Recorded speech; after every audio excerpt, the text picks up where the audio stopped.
Ele assume a palavra agora. Glória a Deus, boa noite a todos, é um prazer estar aqui mais uma vez no CR, podendo compartilhar um pouquinho daquilo que Deus tem colocado no meu coração.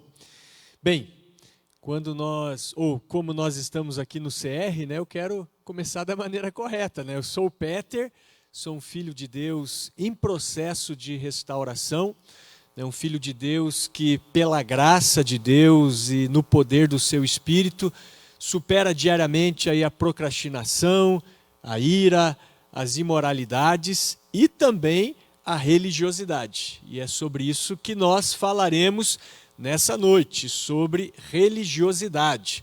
O tema da minha palestra vai ser uma palestra breve, acredito aí que de uns 30 minutos, é as evidências da contaminação religiosa na vida dos filhos de Deus. Então nós vamos ver algumas evidências que comprovam se nós fomos contaminados pela religiosidade ou não. E nesse momento da minha história de vida, eu tenho 25 anos de cristianismo. Eu estou para completar aí 43 anos, me converti aos 17 anos, e eu estou nesses 25 anos na mesma igreja, a qual hoje eu sou o pastor presidente. E nós podemos pensar, puxa, tudo isso é muito bom, mas também é perigoso ao mesmo tempo, porque nós vamos ver que os líderes e os cristãos mais velhos acabam mais propensos a serem contaminados pela religiosidade. Então você que exerce um cargo de liderança, está aqui ou está me assistindo aí pela internet, tem uma propensão maior à religiosidade. E os cristãos mais velhos também, por incrível que pareça. Agora, se você me vê hoje aqui e é um novo convertido, está começando a sua caminhada cristã, provavelmente você não tenha ainda o fermento da religiosidade na sua vida. Mas a palestra vai ser importante também para que você se previna e para que você não se contamine com a religiosidade. Então, você que conhece a Bíblia, você deve saber, né, ao ler os evangelhos, que o alvo de crítica de Jesus foi exatamente para os religiosos da sua época. As críticas de Jesus, as palavras mais duras que Jesus proferiu, foi para os fariseus, para os saduceus, para os escribas, que eram os mestres da lei, pessoas zelosas na doutrina, pessoas ortodoxas, mas que foram severamente criticadas por Jesus. Inclusive, por pelo menos 6 vezes nos evangelhos, aparece Jesus dizendo aos seus discípulos: acautelai-vos do fermento dos fariseus. Então, por pelo menos 6 vezes, Jesus chega para os seus discípulos e ele diz: cuidado, acautelai-vos com o fermento dos fariseus. E o fermento, então, é, digamos assim, uma figura, uma analogia da doutrina dos fariseus, da religiosidade dos fariseus. Então, o fermento é a figura que Jesus usou para se referir à religiosidade. E nós sabemos também na Bíblia, o próprio Jesus falou sobre isso, que um pouco de fermento leveda toda a massa. Então você vai fazer um pão, você vai fazer um bolo, você não precisa colocar muito fermento na massa, você coloca um pouquinho de fermento, e esse pouco de fermento leveda toda a massa, faz a massa crescer. E trazendo isso para as nossas vidas, o que nós podemos entender é que não é necessário muita religiosidade para termos problemas. Só um pouquinho de religiosidade já pode fazer um grande estrago nas nossas vidas, na nossa casa e também no nosso ministério. Inclusive, se você observar o ministério de Jesus, você vai ver que onde ele aparece realizando milagres, curas, onde aparece Jesus pregando o evangelho do reino de Deus, aparecem atrás os fariseus, os saduceus, os escribas, os mestres da lei, se opondo àquilo que Jesus fazia. Então nós vemos que o grande desafio do ministério de Jesus foi exatamente contra o espírito de religiosidade, né? Então, o maior desafio de Jesus foram os religiosos, aquilo, repito, que ele chamava de fermento dos fariseus. E por que então essa preocupação, ou essa preocupação de Jesus, dizendo aos seus discípulos, acautelai-vos do fermento dos fariseus? Porque a religiosidade, assim como o fermento, ele pode se espalhar de maneira invisível e ele contamina os nossos corações. Ele tem a aparência, ou a religiosidade aqui no caso, né, esse fermento, tem uma aparência de algo bom, mas gera morte espiritual, emocional e até física. Então a religiosidade faz com que a vida cristã se torne um grande fardo, um grande peso, algo até mesmo prejudicial. E por isso nós temos que já começar a fazer uma autoanálise. Será que a minha vida espiritual está pesada? Está um fardo? Nós precisamos nos autoanalisar.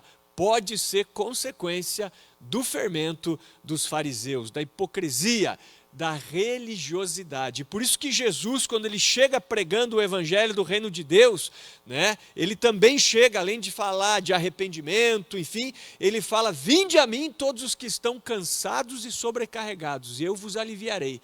Tomai sobre vós o meu jugo e aprendei de mim, porque sou manso e humilde de coração, e encontrareis descanso para as vossas almas, porque o meu fardo é leve e o meu jugo é suave. Então ele sabia que aquele povo estava debaixo de um jugo pesado, que era um jugo de religiosidade. E por isso eu repito, as palavras mais duras de Jesus foram dirigidas aos religiosos da época: fariseus, saduceus e mestres da lei, que também eram chamados de escribas, ou seja, 3 classes de líderes religiosos do judaísmo.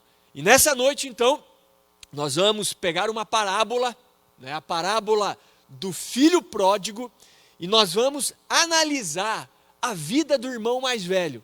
E nós veremos que aquele irmão mais velho, o filho mais velho daquele pai da parábola do filho pródigo, que foi aquele que ficou em casa, é um exemplo de um filho de Deus que foi contaminado pela religiosidade. Então nós precisamos entender que nós somos filhos de Deus. Nós não somos aqui fariseus, saduceus, mestres da lei. Não, nós somos filhos de Deus. Mas que muitas vezes acabamos sendo contaminados pelo fermento dos fariseus, pela religiosidade. Nós vamos ver isso na história, nessa parábola, especialmente analisando a vida do filho mais velho do pai da parábola do filho pródigo. Então, nesse sentido, eu repito, o tema da mensagem é as evidências da contaminação religiosa na vida dos filhos de Deus. Amém? Estão conseguindo me acompanhar aqui?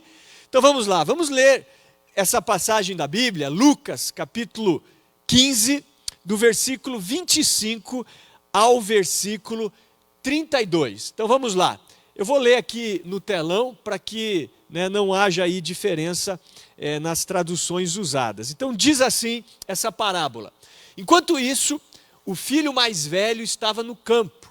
Quando se aproximou da casa, ouviu a música e a dança. Então chamou um dos servos e perguntou-lhe o que estava acontecendo.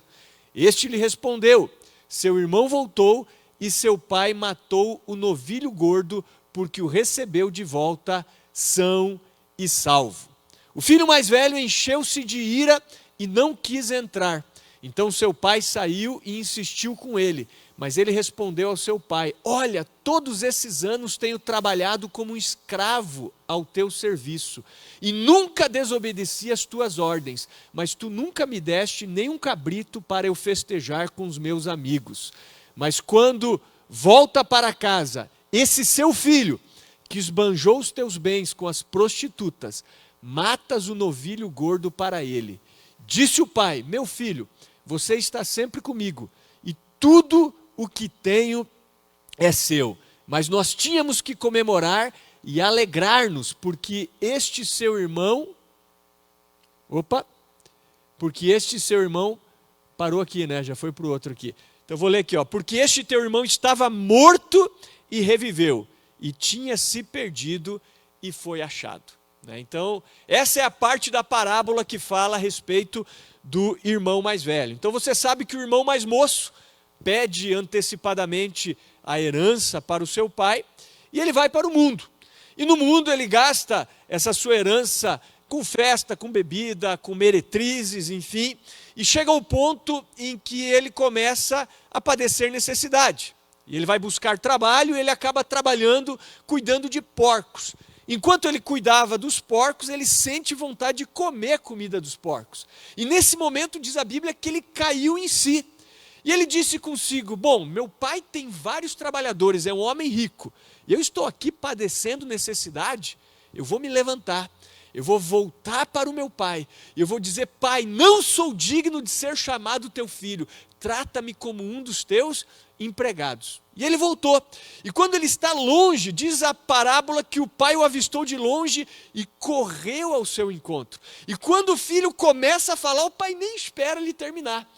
Ele manda colocar uma sandália nos pés do rapaz, um anel no dedo dele, troca as vestes daquele rapaz, e ele traz o rapaz para casa com alegria, manda matar o novilho cevado, faz uma grande festa, porque o seu filho havia retornado. E o irmão mais velho nesse momento está onde? Ele está no campo, ele está servindo o pai, e quando ele chega em casa, ouve o som da festa, as músicas, a alegria, e ele pergunta a um dos empregados o que estava acontecendo. E ao saber o que estava acontecendo, nós vemos que ele se indignou com o que estava acontecendo, a ponto do pai precisar persuadi-lo a entrar e a comemorar e a festejar o retorno do seu irmão. Então essa parábola foi contada por Jesus junto com duas outras parábolas. A parábola da ovelha perdida e a parábola da dracma perdida. E isso se deu, sabe por quê? Porque Jesus, ele havia acabado de ser criticado pelos fariseus e pelos escribas.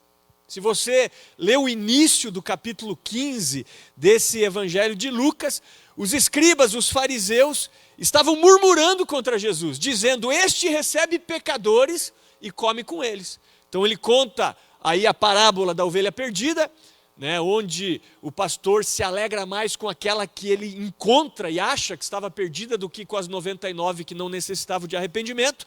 Conta a parábola da dracma perdida, onde uma mulher perde uma moeda e ela varre toda a casa, ela levanta os móveis, e quando ela acha a moeda, ela convida as amigas, as vizinhas, e ela faz uma grande festa, porque ela havia encontrado aquela moeda perdida. E depois ele conta a parábola do filho pródigo, que fala do pródigo e desse irmão mais velho, que ficou ali a serviço do pai, mas não se alegrou com o retorno do irmão. E se você atentar para essa parábola, você verá que o filho mais velho representa exatamente um filho de Deus contaminado pelo espírito de religiosidade. Então é um filho de Deus que foi contaminado pelo fermento dos fariseus. E trazendo para as nossas vidas, nós corremos esse risco de sermos filhos de Deus contaminados pela religiosidade. E a primeira coisa que eu quero extrair dessa passagem, eu já citei aqui na introdução, mas é exatamente essa, que líderes e cristãos mais antigos, mais velhos, são mais propensos à contaminação religiosa. Se você observar o início ali desse texto, do texto que eu li aqui no telão, o versículo 25 diz que o filho mais velho estava onde? No campo. Então veja, o filho mais velho estava onde? No campo. Então aqui nós podemos entender, primeiro, filho mais velho, então os mais velhos. Segundo, estava no campo, estava a serviço de Deus. O pai ali é uma figura do próprio Deus. Então, trazendo para as nossas vidas, líderes e cristãos mais velhos são mais propensos, são mais suscetíveis à religiosidade. Eu repito, o novo convertido dificilmente será contaminado por esse fermento. Mas quanto mais velhos nós ficamos na fé, mais suscetíveis nós ficamos a nos prender a certas tradições, a certos legalismos, a algumas regras, a alguns preceitos religiosos que não têm nenhum sentido contra o pecado. E esse é o problema. Então veja que o irmão mais velho, ele estava também trabalhando no campo. Então nós podemos entender que ele era alguém que estava trabalhando para o seu pai, que representa a Deus, né? Então quem está hoje no campo, trabalhando? Somos nós, né, que trabalhamos aí nas funções eclesiásticas, que exercemos uma função de líder. E eu tenho que reconhecer que eu sou uma pessoa suscetível à religiosidade. Por isso que eu disse que eu sou um filho de Deus em processo de restauração, lutando diariamente contra esse espírito de religiosidade, né? Então, 25 anos de cristianismo, exercendo a liderança, eu sou uma pessoa muito propensa à religiosidade, né? Inclusive, um livro que eu usei para basear essa minha palestra é um livro do pastor Alcione Emerick, intitulado Contaminação Espiritual, né? Então, um livro muito completo. Se eu fosse falar tudo que eu aprendi nesse livro, olha, teria que fazer um seminário aqui sobre religiosidade. Eu peguei um pequeno recorte, né, e vou trazer alguns princípios, algumas evidências da contaminação religiosa na vida dos filhos de Deus. Então, esse era o filho mais velho que estava trabalhando para o pai no campo. Então, nós entendemos um líder e um cristão mais velho. Então, pasmem, Satanás, ele quer contaminar os líderes e os cristãos mais velhos com o fermento dos fariseus. Quando ele consegue fazer isso, ele contamina um grande número de pessoas. Porque imagine um líder, digamos assim, que dê cobertura, vamos chutar aqui, para 1000 pessoas. Se ele é contaminado com o espírito de religiosidade, essas 1000 pessoas vão ser contaminadas e afetadas por essa religiosidade. Então esse é o primeiro ponto da minha palestra. Líderes e cristãos mais velhos são mais propensos à contaminação religiosa. Então essa é uma das questões que nós devemos estar atentos. Uma das evidências, que eu diria que é a segunda evidência, já o segundo ponto da palestra, é a rigidez de pensamento. Então, uma pessoa que foi contaminada pela religiosidade é aquela pessoa que tem um pensamento rígido, inflexível. Então, a rigidez de pensamento é uma característica do espírito de religiosidade. Se você prestou atenção na leitura aqui do texto, você deve ter observado que o irmão mais velho, ao se aproximar da casa, ouvir a música, as danças, os gritos, a euforia, essas coisas geraram o quê? Questionamentos a ele. E ele estava tão rígido com relação àquilo que ele se negou a entrar na casa, ele não entrou. Ele preferiu ficar do lado de fora, ele chamou ali um empregado e começou a conversar com o empregado. Então ele preferiu ficar do lado de fora da sua casa. Então nós podemos entender aqui a casa como talvez uma congregação, como a própria igreja. Nós podemos fazer esse paralelo, e quando eu digo a igreja, não estou falando do prédio em si, né, mas da reunião, da alegria, da satisfação de estar na presença de Deus, se alegrando com o pecador que retornou à comunhão. E ele fica rígido do lado de fora, e ele não consegue entrar. Então a rigidez de pensamento é uma das características dos cristãos, dos filhos de Deus, que foram contaminados pelo espírito de religiosidade. Essa é uma das características, rigidez de pensamento. Então é mais ou menos assim, essa é a minha ideia, essa é a minha teologia, essa é a minha metodologia, e até aí tudo bem. Não vejo problema nenhum em ser firme numa teologia, né, num método, em algo que você acredita. Agora o problema é quando isso impede você de ter comunhão com pessoas que pensam, às vezes, diferente de você. E isso às vezes gera divisão no corpo de Cristo. E eu não consigo andar com você, sabe por quê? Porque você pensa diferente de mim. Ou porque você é de uma denominação diferente, e esse tipo de coisa. Então os fariseus da época de Jesus, eles tinham esse pensamento. Eles se achavam os portadores da verdade. Qualquer um que discordasse deles poderia até mesmo morrer. E foi o que aconteceu com Jesus, não foi? Jesus morreu e foi entregue às autoridades ali da época exatamente pelos líderes religiosos. Então nós vamos fazer aqui uma autoavaliação e com sinceridade, né, pensar, puxa, será que nós não estamos assim também? Defendendo as nossas doutrinas de maneira rígida, idolatrando as nossas metodologias, limitando o agir do Espírito Santo, dividindo o corpo de Cristo, desprezando aqueles que pensam diferente de nós. Então nós temos que abandonar essa rigidez de pensamento e adotar uma mentalidade mais flexível.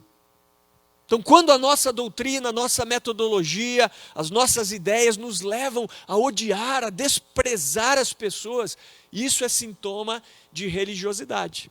Então, nós temos que estar atentos à nossa forma de pensar.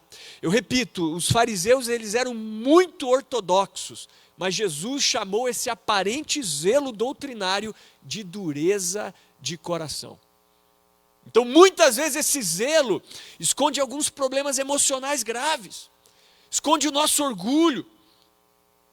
E eu repito, nós chegamos muitas vezes ao ponto de idolatrar a nossa doutrina e considerar as outras pessoas como inferiores. Eu até me lembro que uma vez eu tive uma conversa com um pastor, colega, hoje é um grande amigo meu, na verdade. Mas a nossa primeira conversa não me agradou muito. Nós nos encontramos na faculdade de psicologia e logo nós nos identificamos. Na minha turma, nós éramos no início em 3 pastores, depois chegou mais um, e todos assim de igrejas diferentes.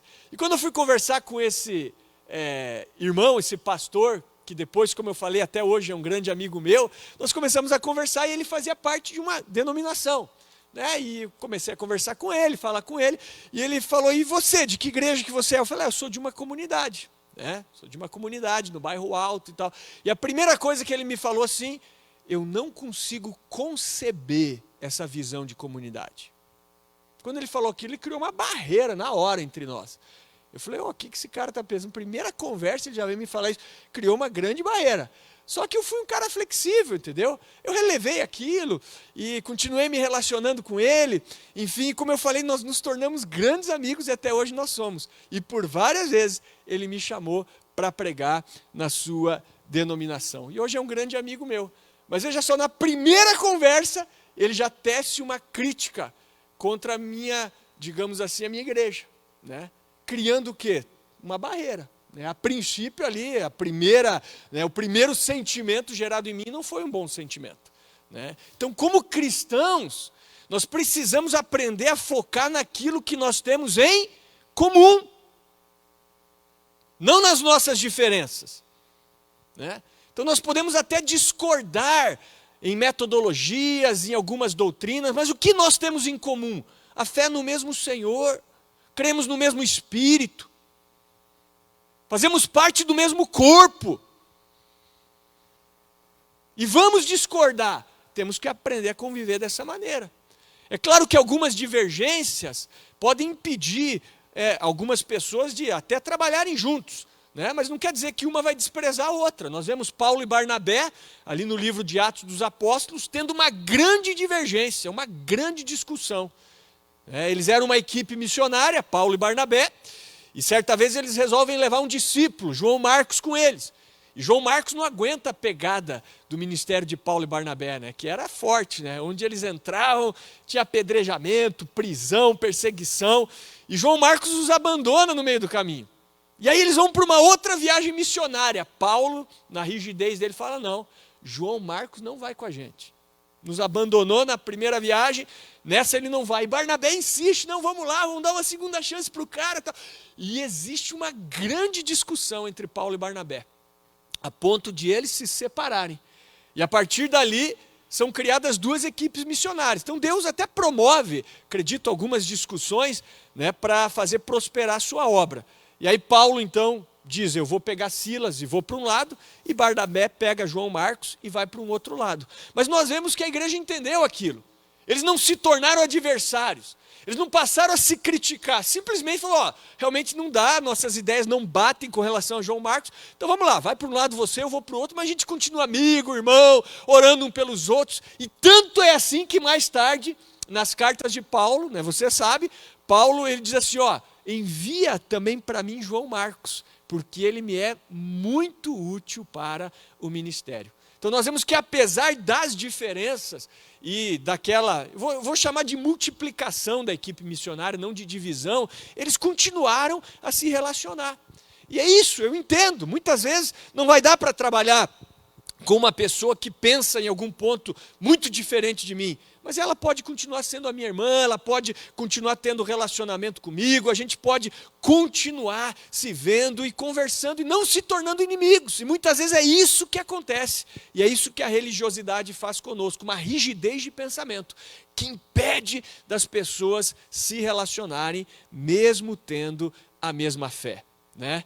Então, eu não sei, eu já entrei na igreja numa época em que existiam instrumentos musicais, como bateria, né, o violão, o baixo, a guitarra, mas a gente ouve falar que quando a bateria começou a entrar na igreja deu problema, né? O que a gente ouve falar, porque as igrejas em geral usavam órgão, né, esse tipo de coisa, e quando começaram a tocar bateria, guitarra, gerou uma certa resistência dos mais velhos, né? Pelo menos eu ouço isso, não sei se é verdade. Pode dizer, a igreja que tem bateria é do diabo, mais ou menos isso, né? Enfim, igreja de parede preta, né? Então temos aqui o fundo preto, né? Então eu já ouvi algumas pessoas dizendo, essas igrejas são do diabo, que tem uma parede preta, enfim.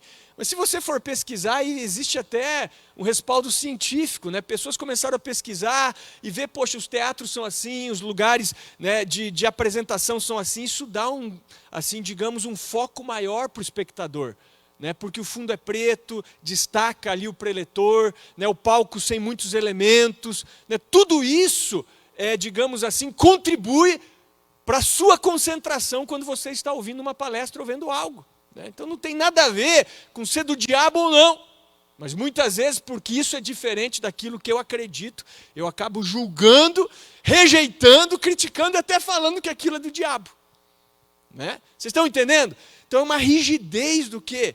De pensamento. Então a religiosidade, a contaminação religiosa na vida dos filhos de Deus vai trazer essa rigidez de pensamento. Essa é uma das evidências. Uma outra evidência da contaminação religiosa na vida dos filhos de Deus, que nós podemos extrair dessa passagem, é a ausência de intimidade com o Pai. Se você observar a passagem, prestou atenção na leitura, você viu que em nenhum momento o filho mais velho se dirige ao seu pai, o chamando de pai. Em primeiro lugar, ele nem chama o pai, ele conversa com o empregado. Quando ele chega, ouve a música e tal, em vez de falar, chama meu pai lá, ele vai falar com o empregado que conta para ele o que estava acontecendo. E quando o pai chega para persuadi-lo a entrar, ele não se dirige em nenhum momento ao seu pai como pai. Ele até fala, eu venho nesses anos te servindo como um escravo. Então veja que a mentalidade dele não era de filho, era uma mentalidade de escravo. E esse é um dos sinais, uma das evidências de que nós fomos contaminados com a religiosidade. Nós perdemos a nossa identidade de filho. Nós paramos de ver Deus como nosso pai, como nosso Abba. E nós começamos a ver Deus somente como um Senhor. E nós como seus servos, como seus escravos. Então nós vemos aqui um filho, que era o filho mais velho, que serviu o pai, mas que perdeu essa intimidade com o pai. Ele não tinha intimidade com o pai. Por isso que uma das revelações que Jesus traz, né, nas suas mensagens, nos evangelhos, é a revelação de que Deus é o nosso pai. Deus não é somente o Senhor, o soberano, o santo, Ele é o nosso pai. Nele nós fomos feitos filhos de Deus, em Jesus. E nós podemos chamar Deus de Abba, de paizinho. Paizinho, né? Então Deus é o nosso pai. É possível que Jesus soubesse que a religiosidade da época havia roubado a paternidade dos corações dos judeus. E ele restaura essa verdade de que nele nós somos filhos de Deus e podemos chamá-lo de Abba. Olha só, Romanos 8,15.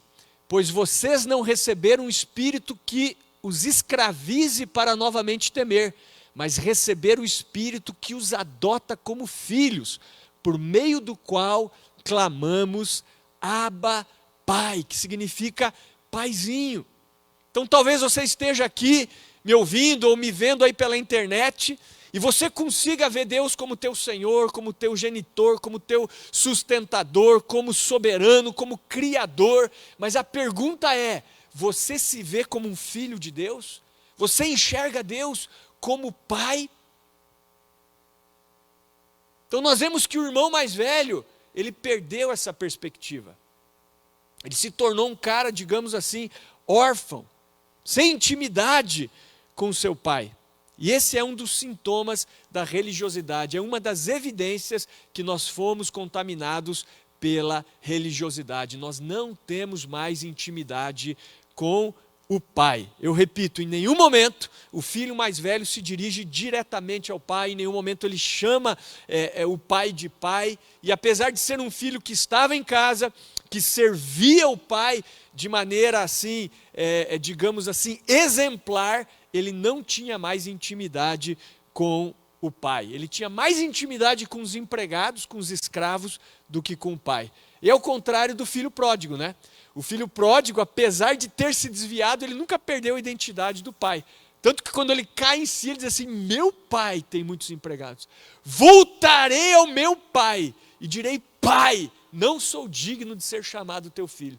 Então, apesar de estar desviado, nunca perdeu esse entendimento de que o pai realmente era um pai gracioso que o receberia de volta, né? E manteve isso no seu coração. Então essa é uma das evidências de que nós fomos contaminados pela religiosidade, né? Essa ausência de paternidade, digamos assim. A quarta evidência da contaminação religiosa na vida dos filhos de Deus, que também nós podemos extrair dessa passagem, é a inveja aguda.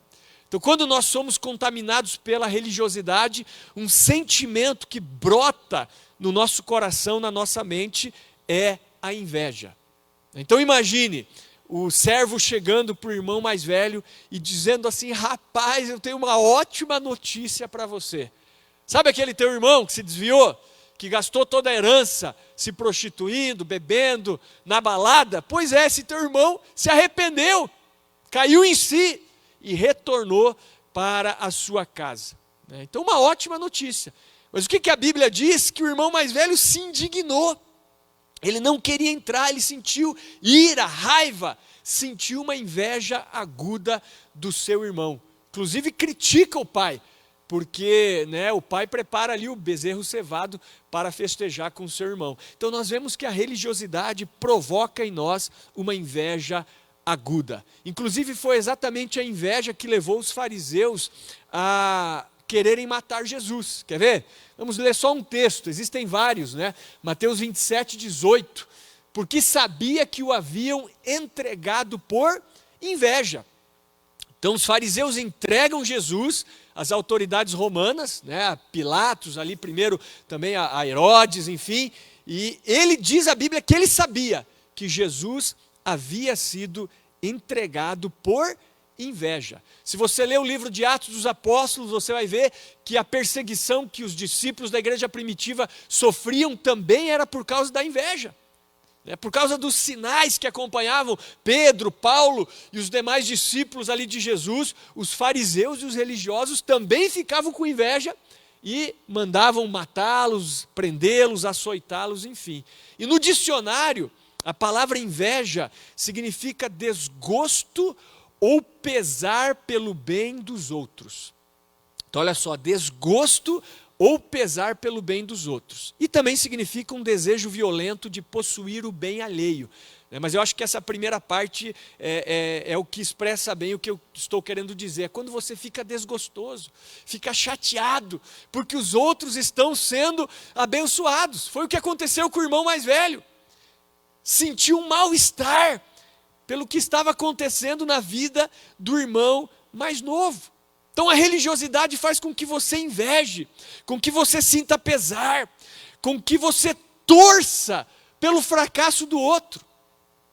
Veja só como esse fermento é poderoso para a nossa destruição. Então, quando nós somos contaminados pelo fermento dos fariseus, um dos sentimentos é inveja aguda, que era o sentimento dos fariseus. Inveja aguda de Jesus. Inveja aguda dos discípulos da igreja primitiva.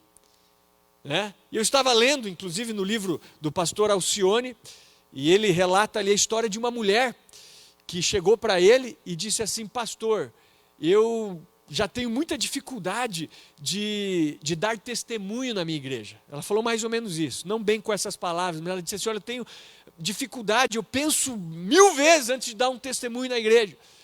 E aí ele perguntou: mas por que, irmã? Ela falou assim: olha, às vezes que eu dei testemunho na igreja das bênçãos que eu estava recebendo de Deus, depois de algum tempo, várias pessoas começaram a chegar para mim e pedir perdão. Eu falei: mas por que perdão? Eu quero te pedir perdão porque eu fiquei com inveja de você, quando você deu aquele testemunho do que Deus estava fazendo na sua vida.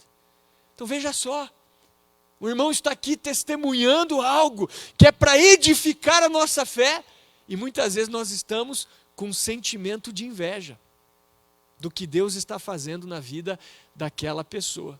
Então esse sentimento aponta para a contaminação religiosa nas nossas vidas. Então, uma das coisas que eu quero que você observe, e eu tenho feito isso, e ministrar é muito bom, né? Porque quando você está ministrando, você vai se autoavaliando também. E nós temos que observar se existe inveja aguda em nossos corações. Se nós sentimos esse desgosto, esse pesar, quando pessoas estão sendo abençoadas e agraciadas por Deus. E para finalizar, a quinta evidência de contaminação religiosa na vida dos filhos de Deus, que nós podemos extrair dessa passagem, é a ausência de alegria. Então a religiosidade, eu repito, faz com que a sua vida espiritual se torne pesada, se torne um fardo. E isso faz com que a alegria saia da sua vida. E você sabe que a alegria é parte do fruto do Espírito, né? Paulo disse: mas o fruto do Espírito é amor, alegria, paz, longanimidade, benignidade, mansidão e domínio próprio. Então a alegria deve ser uma das características na vida dos filhos de Deus. E muitas vezes nós estamos vivendo uma vida cristã com ausência de alegria. E isso é sintoma de contaminação religiosa. Então nós vemos que quando Jesus conta ali a parábola da ovelha perdida, quando ele conta a parábola da dracma perdida e também a parábola do filho pródigo, o tema central das 3 palavras é alegria, ou das 3 parábolas é alegria. Alegria. Alegria pela ovelha achada, pela dracma encontrada, pelo filho que retorna para casa. Então a alegria é uma das características dos filhos de Deus, da igreja, né? E as pessoas que entram na igreja, elas devem ser contaminadas pela alegria e não pela religiosidade. Então faça essa avaliação também para saber se você está na fé, está no caminho, né? E se você não foi contaminado pelo espírito de religiosidade, né? E já digo, tira essa carranca aí, né? Abre um sorriso, né? Deixa Deus encher a sua vida com a alegria que faz parte do fruto do Espírito. Então, dessa forma, eu finalizo essa palestra destacando novamente esses 5 pontos, né? Essas 5 evidências da contaminação religiosa na vida dos filhos de Deus. Então, olha lá, líderes e cristãos mais velhos são mais propensos à contaminação religiosa. Esse é o primeiro ponto. Segundo, rigidez de pensamento, né? É uma das características das pessoas que foram contaminadas por esse espírito. Terceiro, ausência de intimidade com o pai, ou seja, a orfandade. Quarto, inveja aguda. E quinto, ausência de alegria. E o que fazer então, pastor Peter, com esse entendimento? Primeira coisa, identifique se você foi contaminado. Faça essa identificação. Lembra de onde você caiu, como diz Jesus em Apocalipse. Se arrependa e volte à prática das primeiras obras. Leve uma vida mais leve. Troque a rigidez de pensamento por um pensamento mais flexível. A vida cristã, esse peso da vida que você está carregando, troque isso pela graça de Deus. Restaure essa sua mentalidade de filho de Deus e alegre-se. Então esse é o objetivo da minha palestra hoje, tirar esse fardo de religiosidade sobre você e trazer novamente a verdadeira alegria de ser um filho de Deus. Amém, queridos? Glória a Deus. Passo a palavra aí ao irmão Edinaldo aí para a gente fazer a finalização.